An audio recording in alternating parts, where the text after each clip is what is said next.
My fellow Americans, you deserve the truth, and I know you can handle it. My name is Jonna Mendez, and I was chief of disguise at the CIA. One of the things that was going on when I was chief of disguise was an enormous research program into the new advanced disguise system. It was basically the masks that everybody always wondered if we used masks, and this was the beginning. This is a series of photographs of when I met George H.W. Bush in the Oval Office and revealed to him that I was briefing him wearing a mask.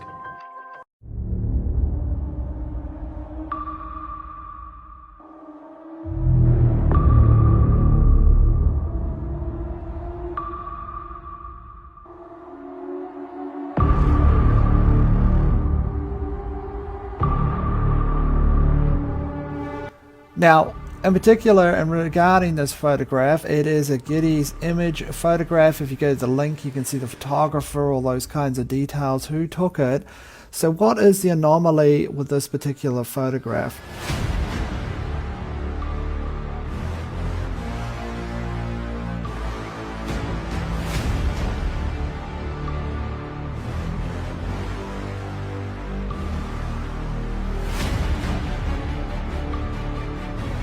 Do you have any people paid by the CIA who are working for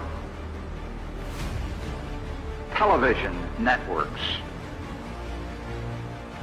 This, I think, gets into the kind of getting into the details, Mr. Chairman, that I'd like to get into in executive session.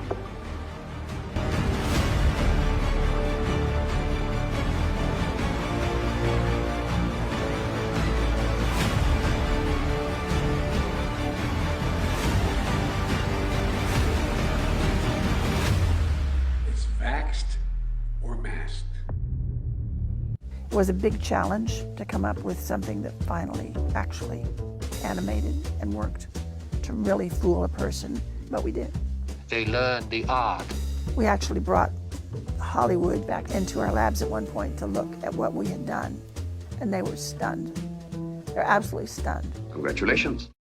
My husband was Tony Mendez, and he was played by Ben Affleck in the movie called Argo. Aliens and robots? Yes, sir. You're telling me that there is a movie company in Hollywood right now that is funded by the CIA? Yes, sir. Are there many actors in Hollywood who also moonlight as agents, do you think? I think there are probably quite a few, yes. I think probably Hollywood is full of CIA agents, and we just don't know it. And I wouldn't be surprised at all to discover that, this was extremely common. Tony, they didn't mention it in the movie, but Tony had deep connections to Hollywood, to the tradespeople out in LA that did a lot of things we were interested in doing. Special effects people, makeup people. Tony was chief of disguise 10 years before I was chief of disguise. And so he passed on some of his expertise to me. But he had a particular interest in the magic industry out in LA. Not so much the magicians on the stage, but the people that were working behind the scenes to make that magic happen. So we went to LA and we posed some questions to them. We said, we have a problem. We're looking for novel solutions. Well, LA did have some ideas, of course. That's what they do for a living. They introduced us to a new concept. They said, what you are calling an operation, we call a performance. That's what we do. We put on performances. And before we start working on that performance, we have to define the stage that the performance is going to take place on. Then you have to know who your audience is. Who are you playing to? Who are you trying to fool? Once you assemble those two pieces, you can pretty much choose the time and choose the place and simply overwhelm them with your performance. Then they showed us some tools that they used. The one that really caught our eye is what's called a stunt double mask. You all know how they're used. When the movie star is so famous or so good looking that they can't risk damaging him, we liked the idea of stunt double masks. They're quick on, they're quick off, they dramatically change your appearance, and we started using them and found them to be valuable to our operations. But that audience piece of it did not allow you to get close enough to one of those masks before the illusion fell apart and you saw it was a mask. So we went back to our disguise labs out at Langley, and we invented a whole new genre of masks. Masks that are so good, that are so realistic, that you can actually get up close and have a personal contact with someone for an extended period of time.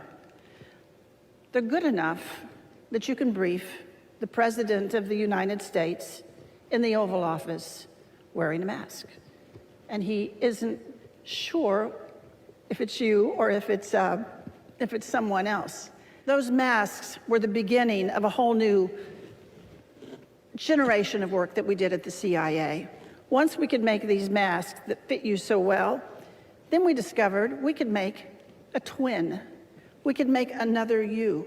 There could be two of you. We could actually make 5 or 6 of you, but usually one extra was all we needed. We will respond accordingly. God bless you all, and may God protect our troops.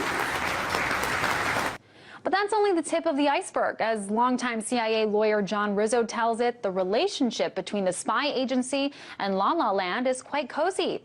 In his new book, Company Men, Rizzo says that actors, producers, and other movie-making power players were always happy to help out the CIA in any way they could. You work for the very enemy you thought you were fighting. That's impossible. Then tell me why you've never been to Langley. You've been lied to. All lower-level agents have been lied to. But I am trying to help you here. So you're saying I'm working for the enemy? And that you are the enemy? Sydney, this is your last chance. You have to go.